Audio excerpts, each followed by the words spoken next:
அமெரிக்காவில் அகதியாக போயிருக்கிற கிட்டத்தட்ட 2,60,000 பேர் அந்த நாட்டை விட்டு வெளியேற்றப்பட்டு விடுவோம் என்ற ஒரு அச்சத்தில் வாழ்கிற ஒரு சூழ்நிலை அங்கே உருவாகிருக்குது. உண்மைக்குமே அமெரிக்காவில் தற்போதைய புதிய ஜனாதிபதி டொனால்ட் ட்ரம்ப் அவர்கள் வந்த பிறகு நிறைய விசா, குடியுரிமை, இந்த அகதி அந்தஸ்துகள் போன்ற கட்டுப்பாடுகள் அதிகமாக காணப்படுது. அதேபோல் அமெரிக்க ஜனாதிபதி வந்த பிறகு நிறைய அகதிகளும் வெளியேற்றப்பட்டிருக்கிறார்கள். குறிப்பாக பார்த்தீங்கன்னு சொன்னால் இந்தியாவர்கள் வெளியேற்றப்பட்டார்கள். அதே மாதிரி மற்ற நாடுகளில் குற்றம் செய்தவர்கள், தற்காலிக நான் இமிகிரேஷன் விசாவில் இருந்தவர்கள் எல்லாம் கடந்த ஜனவரி மாதத்திலிருந்து இப்போ வரைக்கும் அனுப்பப்பட்டு கொண்டே இருக்கிறார்கள். ஸோ இந்த 2,60,000 அகதிகள் யாருன்னு பார்த்தீங்கன்னு சொன்னால், உக்ரைன் நாட்டில் யுத்தம் தொடங்கின பிறகு அமெரிக்காவால் ஒரு புதிய திட்டம் கொண்டுவரப்பட்டது.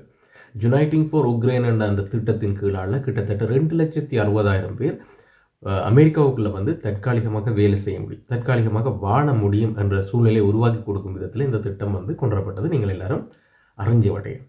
இந்த திட்டத்தில் இப்போ என்ன பிரச்சனைன்னு சொன்னால், அமெரிக்கா ஜனாதிபதி, தற்போது இருக்கிற ஜனாதிபதி வந்த பிறகு இந்த திட்டத்தில் இருப்பவர்கள் அந்த டேட் காலாவதி ஆன பிறகு அதை புதுப்பிப்பதற்கு தாமதப்படுத்துகிறார்கள்.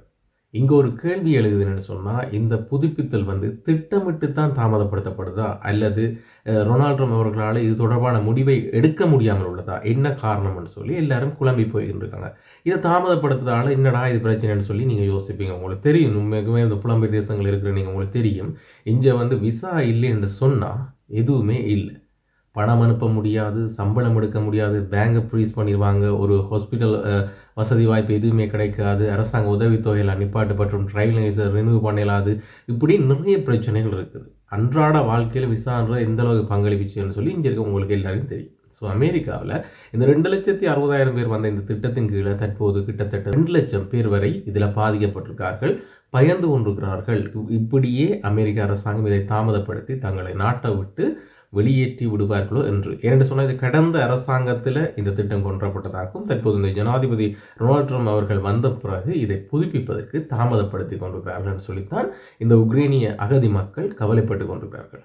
எது என்னவாக இருந்தாலும் அவர்களுக்கு அங்கு இருப்பதற்கு தற்காலிகமான முறையில் தான் இந்த யுனைட்டிங் ஃபார் உக்ரைன் என்ற திட்டம் உருவாக்கப்பட்டு இந்த விசா வழங்கப்பட்டிருக்கு. ஸோ அதை புதுப்பித்து கொடுக்கும்போது நான் இமிகிரேஷன் விசாவில் என்ன முறையை கையாண்டாரோ அதே முறையை சில வேளை இதற்குள்ளே கையாளக்கூடும். அதாவது நான் இமிகிரேஷன் விசாவில் இருந்தவங்க அந்த நாட்டுக்குள்ளே குலப்படி செய்தவங்க எல்லாரையும் கடந்த ஜனவரி மாதத்திலேருந்து இப்போ வரைக்கும் வெளியேற்றி கொண்டு இருக்கிறாங்க. கிட்டத்தட்ட 80,000க்கு மேலே வெளியேற்றியாச்சு. ஸோ அதே மாதிரி இந்த யுனைட்டிங் ஃபார் உக்ரைன் என்ற விசாவுக்கு கீழே இருக்கிற இந்த குளறுபடி விடுற கராங்கூட்டிலெல்லாம் சில வேளை ஜனாதிபதி முடிவெடுத்தால் நிச்சயமாக அவர்கள் வெளியேற்றப்படுவார்கள் என்றுதான் இங்கே மனவருத்தத்துக்குரிய விடயமாக இருக்கும். ஆனால் இவர்களுக்கு ஒரு நல்ல சந்தர்ப்பம் என்னென்னு சொன்னால், இந்த உக்ரைனில் நடக்கிற போர்ன்ற தற்போது அவர்களுக்கு ஒரு நல்ல ஒரு சந்தர்ப்பத்தை அமெரிக்காவில் இருப்பதற்கு உருவாக்கி கொடுக்குது. ஸோ இது என்னவாக இருந்தாலும் பொறுத்திருந்து பார்ப்போம். இது டொனால்ட் ட்ரம்ப்ட கையிலான் இருக்குது.